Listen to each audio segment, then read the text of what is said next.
ধানমন্ডি ৩২ নম্বরে ফুল দিতে গিয়ে নায়িকা ও মডেল মিষ্টি সুভাষ আটক।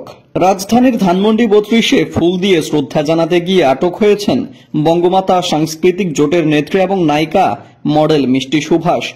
এ সময় তার সঙ্গে থাকা আরও এক নারীকে আটক করা হয়েছে। জানা যায় ১৪ ডিসেম্বর সন্ধ্যায় ধানমন্ডি ৩২-এর সামনে রাখা পুলিশের নিরাপত্তা বেষ্টনী পার হয়ে ভেতরে প্রবেশ করলে স্থানীয় জনতা তাদের আটক করে পুলিশে দিয়ে দেয়। উল্লেখ্য, এর আগে প্রধানমন্ত্রী শেখ হাসিনার ৭৮তম জন্মদিন পালন করতে গেলে ২৯ সেপ্টেম্বর ঢাকা বিশ্ববিদ্যালয়ের ছাত্র শিক্ষক কেন্দ্রে কেক নিয়ে হাজির হয়েছিলেন মডেল মিষ্টি সুভাষ।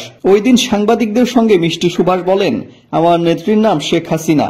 আমি আমার নেত্রীর জন্মদিনের কেক কাটার জন্য টিএসসিতে এসেছি, কারণ এই জায়গাতে শনিবার উনাকে অসম্মান করা হয়েছে।